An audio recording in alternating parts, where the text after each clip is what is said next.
Hi and welcome to my channel. I just completed week 1 of Memoria Press Preschool with my daughter. And I wanted to kind of wrap up how our week was. So, like I said, I do not do everything that is suggested in their curriculum. And it's nothing against them. It's just I feel like my daughter is beyond some of this material. So I wanted to give her things that are more challenging. Okay, so we do start our day off with prayer. Now, we are not using the prayer that is in Memoria Press. We are a Catholic family, and so we are starting our day off with a morning offering, and it's a very simple one for little kids, and then we say the Pledge of Allegiance. And then we do go on to calendar, which they have in the curriculum. And I would say the only thing we add to the calendar is we do go over the days of the week. I know I pointed to that, and now I realize you can't see that. And so with the calendar, in addition to this calendar here that I have up at the front, my daughter has a little calendar that she also does. So you can see I put all the days that will be in school at the bottom so she can just take them off and then add to the calendar. And then she has a second page, which we did today, and it has the days of the week and the season. So we're also adding the season and the weather. So it was hot and sunny. Alright, so the next part is recitation. Now, for this, they have the kids repeating a line from Psalm 136. And so instead of doing that, right now I'm going over basic information. Can my daughter say her full name? Does she know her gender? And just besides boy and girl, I do male, female, like, are you male or female? And her age, and we're working on birth date right now. Alright, so up next was, we used the book, Jesus is with Me. Now, I did follow this for the oral language and literature. I did that. I kept that in my lesson plans as is. But I did not do the fine motor and pre-writing that the curriculum has for this. Alright, and so this is kind of in the lesson plans where I added things. So if you look at this bookcase back here, you'll see I have green, red, and the bottom is blue. So green is handwriting. So the curriculum really doesn't have a lot of handwriting. So that's something we work on. And so today was the first letter she did. So the first 3 days she just worked on writing horizontal and vertical lines. So today she worked on the letter L. So we did the sandpaper letter of tracing the letter L and then writing it, and we had salt. I didn't do sand. Salt, I think, is cheaper. But you can't see it as well, so I might change that. The next thing I did was I laminated these from the Kumon handwriting book. And so she practiced writing capital L's. And I left them on here. Usually at this time I go in and I get the room ready for the next day. So you can get an idea of how she's doing. So this was her writing L's. And then, I know this is going to be hard. I got this, who did I get this from? The Measured Mom. She has, it's the entire alphabet. I'm going to say there's uppercase and lowercase. And I just printed out the uppercase set. So she worked on writing with pencil. And I have found that writing with pencil is more difficult for her than it is to write with the marker. The marker, I think, is a little bit more smoother, and it's fatter, so she has more control. Alright, so after that, she goes and puts her tray away, and then she comes out and she gets her next tray. And we do the placemat on the table. She'll set it out and put her materials out. And for some reason, she really likes doing that, which is kind of funny. And rolling it up. So we've been doing the 10 rods, or number rods. And so I'm doing 3 period lessons with her. Like, this is 1, this is 2, this is 3. Where's 1, where's 3, show me, hand me, and then the last part is, like, if I pointed to 1, what is this? So right now, she's still doing the 3 period lesson for 4, 5, and 6. We're getting close. Like, today we're close to her getting to the 3rd period. I think for her, math is a subject right now that she doesn't want to devote a lot of time to, and I don't want to push her to the point that she just doesn't care to do something. So when I see her losing focus, we kind of stop there, and it's like, okay, let's go ahead and wrap up. The other thing I do is go over flashcards with her during this time, like how far can she go. So right now she can read numbers up to 10, and then 11, she keeps wanting to call it 2 because there's two lines. And then after math, we have phonics, and so we do the placemat again. And before I start a lesson with her, we'll quickly go over, like, letter sounds, and I'll do it really quickly. And some of them she'll repeat, and some of them she says it with me as I say it out loud. And it was really cute. Last night we came in here with my husband at the end of the day, and she kind of showed him everything that she did for the day.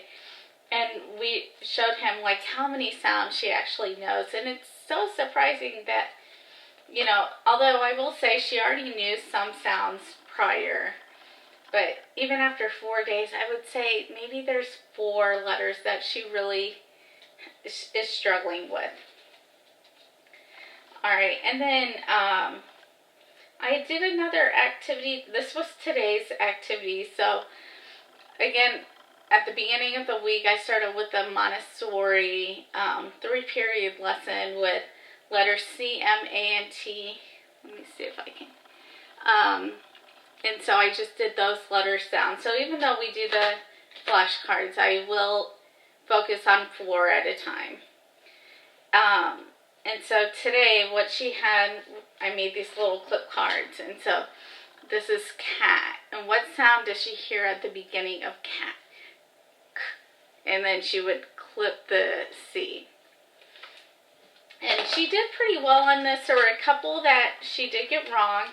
So I'm going to keep using this until she showed that she can master it.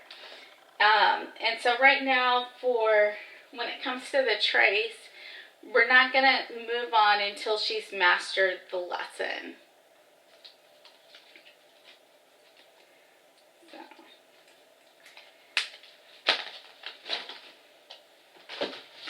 Alright, so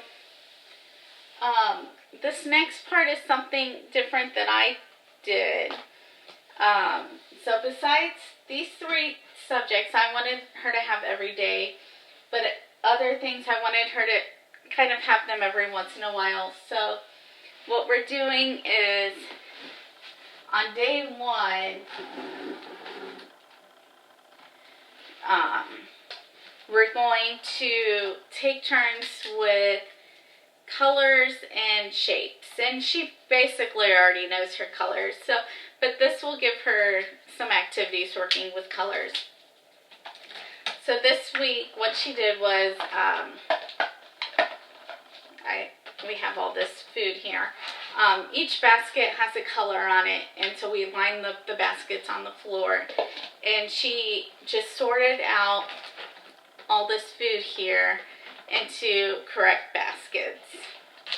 So for day 2, we're going to work on alphabet skills. So this is where I'll have her like practicing her alphabet. She already knows her alphabet. And then I got this idea from a website, and I will link it in the description. And it's supposed to go on the wall. Right now we're in the process of moving houses, so we have a very limited room. This room is currently also the guest room. And next week, with my in-laws here, we won't have this room, so I guess we'll be working in the living room. So instead of taping this to the wall like the website suggested, we just lined up the alphabet on the floor. And what I did was, on Post-its, I wrote the alphabet down, and her job was to match it, like put the Post-it letter over the letter on the white paper. And so we did capital letters to capital letters. I had typed up both, but what I found was it actually probably could have made this easier on her, but I gave her the whole alphabet at once. And it took her a little bit to get it done, so I was kind of like, when she did the first set, I was like, okay, maybe we should move on.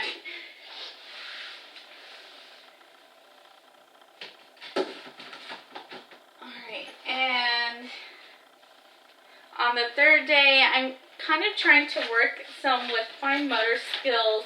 This is the day that we do cutting, which for her, that seems to be the big deal, is cutting right now. Alright, my camera ran out of space. Alright, so for day 3, we worked with nuts and bolts and having her move the bolt. And this is good because it kind of makes her work on those fingers that she needs for writing and good pencil control. So we had different sizes. This one was smaller, and then we had a really small one that we had, and I found that initially she did not like the long ones as much because that was more work, but then when we came in last night and we were showing my husband what she did, these were the ones she preferred because she seemed to have like found a method to do it faster. And the last thing we did for the week, for day 4, was we do a math activity, a number activity. So I have these little teddy bear cutouts. Let me see.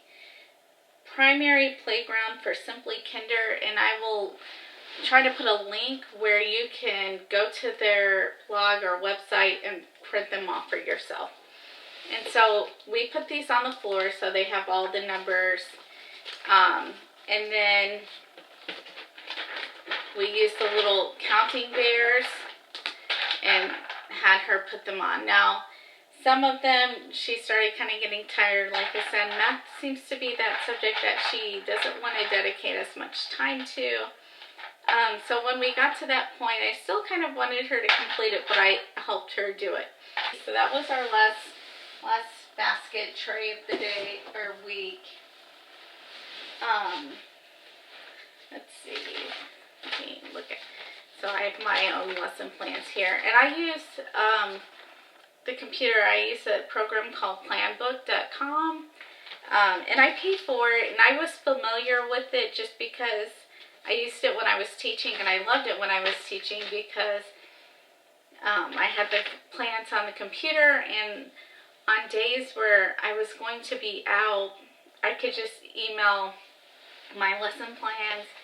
And my last year of teaching, I was pregnant and kind of had like a high-risk pregnancy with my first. And I remember I had to take some time off, and it was kind of like an emergency thing.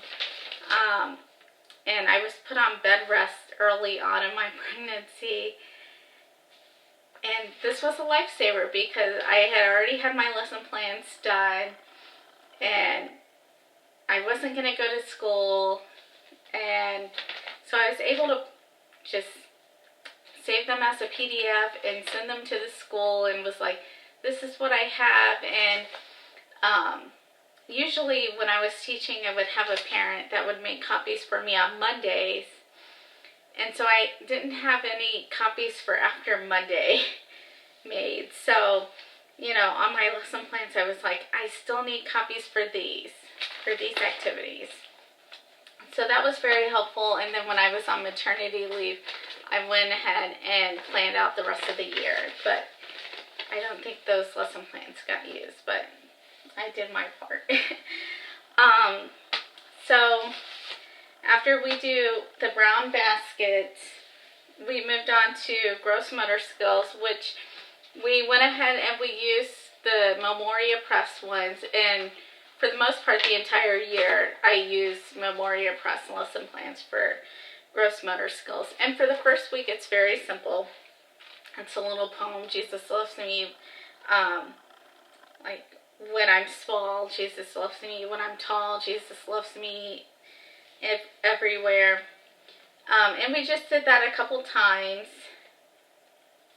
And it was probably good because it was really short for this first week. It kept her attention. And then for enrichment, what they have here, Sing Jesus Loves Me, we moved that to the closing part of our day. And I did my own enrichment for today, which was just coloring pages. So I did little pages of like Jesus and children for the week. And now next week you'll see that I think I stuck to the plans for Memoria Press with that. So it really depended on what they had for enrichment. And for this week, we worked on Little Acts of Grace. We just did an introduction for this. And it basically talked about how we can show love for others and how we can show love for God. And then this week we worked on creation. So we had a creation story. And so during Bible story time, I have a little basket with some toys that I do allow my daughter to play with as I'm reading.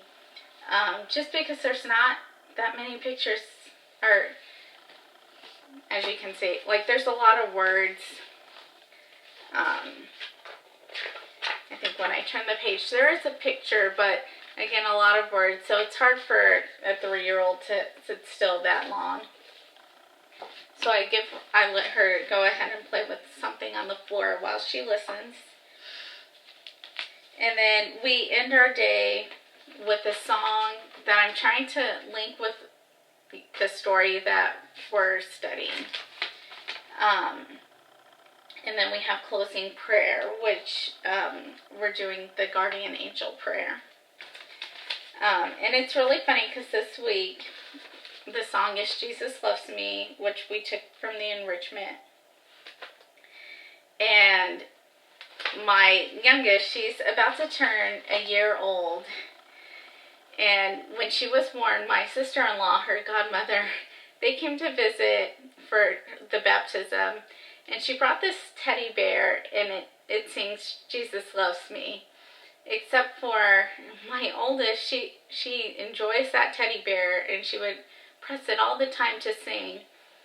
But one day we noticed that she started singing, peanut butter, and this I know, For the Bible tells me so. And she would sing, she sings it really loud, and I've been in stores and she sings it like this, and I'm like, oh my goodness, we need to do something about that. So this week I was excited to sing Jesus Loves Me with her. But even with singing it every day, last night we were in the living room playing, and all of a sudden she goes, peanut butter, and so I don't know. I might not be able to correct that for a while. So if you go to church with me and she sings that, don't judge me, I try. Alright, so that was week 1. We basically got everything done. My daughter had a great time with everything. She loves school. And so I'm looking forward to next week. Now, it took us, I would say, the first day, maybe an hour. And then for the rest of the week, maybe about an hour and a half. And which is really great because my 11-month-old takes a nap starting at 8 o'clock. And so when I put her down, then we start school. And so that gives us time to, my goal is to get through like all the basket stuff that my baby would probably be really into and trying to mess up. So it gives us a chance to get all the big stuff done, and then, you know, we can, if she does wake up, we're mostly through the day. So, next week, I don't know if I'll get a video up because we're not going to have school every day, so it might be a little while, but I will try to keep posting videos up of what we do each week and how it's going. Thank you. Bye.